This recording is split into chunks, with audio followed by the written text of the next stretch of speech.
γεια σας, καλώς ήρθατε στο κανάλι μου. Σήμερα θα φτιάξουμε τυροπιτούλα χωρίς φύλλο, έτσι. Έχει ζέστη, οπότε τι θέλουμε, γρήγορα πράγματα, να μην καθόμαστε πολλές ώρες στην κουζίνα. Μην ξεχνάτε να κάνετε κοινοποίηση στο βίντεο μου, να κάνετε εγγραφούλα στο κανάλι μου. Οτιδήποτε χρειάζεται μπορείτε να δείτε στην ομάδα μας μαγειρικές απολαύσεις στο Facebook. Πάμε τώρα να σας δείξω τη συνταγή, την εκτέλεση και τα υλικά. Θέλουμε να φτιάξουμε μια πιτούλα η οποία δεν θα λασπώνει, έτσι, δηλαδή να την τρώμε και να μην είναι σαν λάσπη στο στόμα μας. Οπότε σήμερα σας έχω την κατάλληλη συνταγή. Λοιπόν, 200 γραμμάρια γιαούρτι στραγγιστό. Έτσι, αν έχετε και κάποιο άλλο γιαούρτι δεν πειράζει, βάλτε ό,τι γιαούρτι έχετε στο σπίτι. Θα βάλουμε 250 γραμμάρια γάλα. Θα ανακατέψουμε λιγάκι.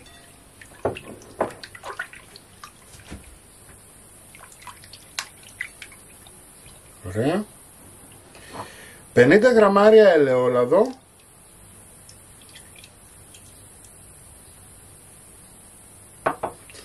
Και 150 γραμμάρια σπορέλαιο. Θέλουμε τη μίξη για να έχουμε αυτό το τραγανό, το νόστιμο στην πίτα μας. Βάλαμε όλα μας τα υγρά. Ωραία. Θα βάλουμε πιπέρι.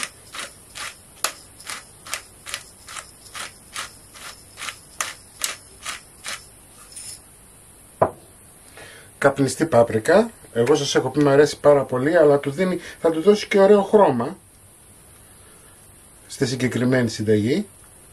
Έτσι, η πάπρικα δίνει χρώμα. Ένα κουταλάκι της σούπας είναι καλό. Λοιπόν, ανακατεύουμε. Θα βάλουμε 100 γραμμάρια τυριά που λιώνουν. Έτσι, εγώ έχω επιλέξει να βάλω παρμεζάνα. Δίνει πολύ ωραία γεύση.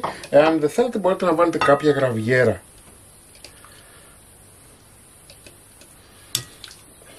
Θα προσθέσουμε λίγο αλάτι. Μην το παρακάνετε γιατί θα βάλουμε φέτα μέσα και η φέτα μας συνήθως είναι αλμυρή, οπότε το ισορροπεί. Λοιπόν, λίγο θυμαράκι.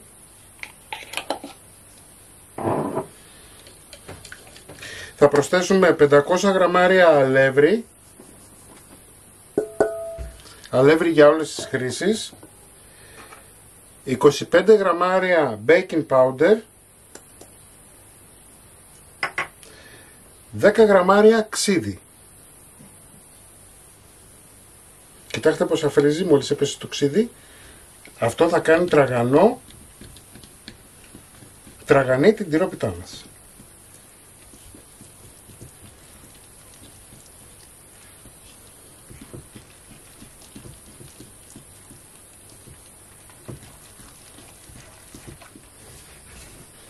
Καθαρίζουμε.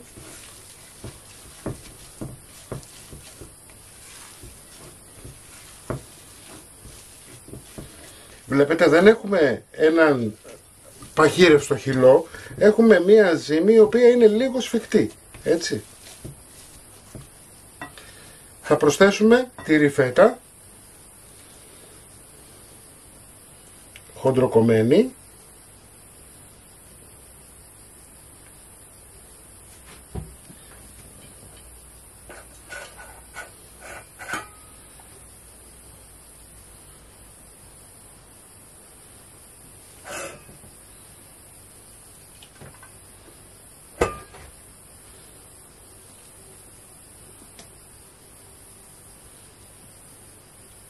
Το σύνολο σε φέτα είναι 500 γραμμάρια.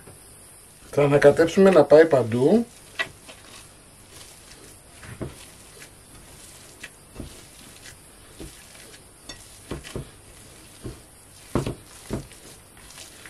Ανάβουμε το φούρνο μας 180 βαθμούς αντιστάσεις να προθερμανθεί.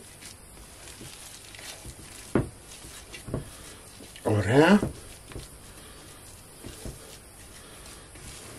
Θα πάρουμε ένα πυρέξ, έτσι, 25x35, θα ψεκάσουμε με σπορέλαιο.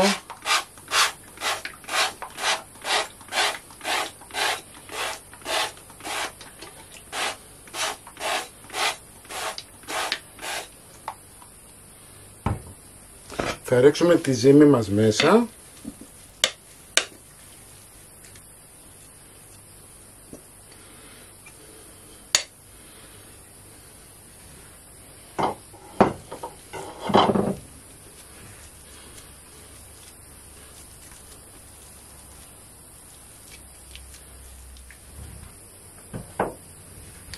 Αφού την έχουμε απλώσει θα βάλουμε τυρί φέτα από πάνω, έτσι χοντρά κομματάκια, και πιέζουμε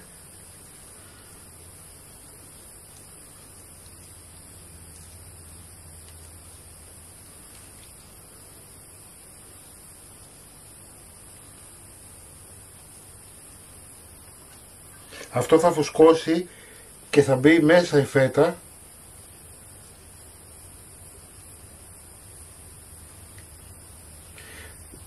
Το σύνολό της, όπως σας είπα από την αρχή, είναι 500 γραμμάρια.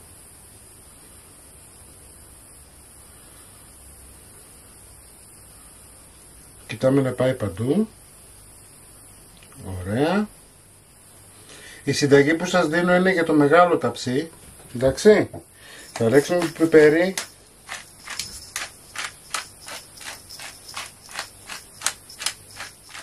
Θα πασπαλίσουμε με σουσάμι. Του δίνει πολύ ωραία γεύση. Έτσι, όταν ψήνετε, ξέρετε, το σουσάμι βγάζει αυτή την ωραία τη γεύση. Είναι προαιρετικό, όσοι θέλετε το βάζετε.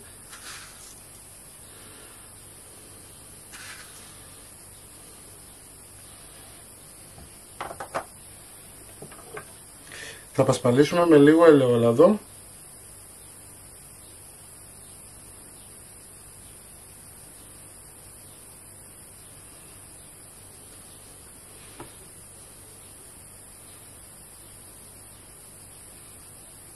Για να μπορέσει να ψηθεί καλά. Έτσι, μην φανταστείτε, δεν έχω βάλει πολύ. Είναι γύρω στα 70 γραμμάρια. Λοιπόν, πάμε για ψήσιμο. 180 βαθμούς αντιστάσεις, μέχρι να πάρει ένα ωραίο χρώμα να φουσκώσει. Λοιπόν, η πιτούλα μας είναι έτοιμη. 45 με 50 λεπτά ψήσιμο. Κοιτάξτε τι ωραίο που έχει ψηθεί. Την αφήνετε να κρυώσει λιγάκι και την κόβετε. Μην ξεχνάτε να κάνετε κοινοποίηση στα βίντεο μου, να κάνετε εγγραφούλα στο κανάλι μου. Οτιδήποτε χρειάζεστε μπορείτε να δείτε στην ομάδα μας μαγειρικές απολαύσεις στο Facebook. Και εμείς θα τα ξαναπούμε πάλι με ένα επόμενο βίντεο. Γεια και χαρά σας!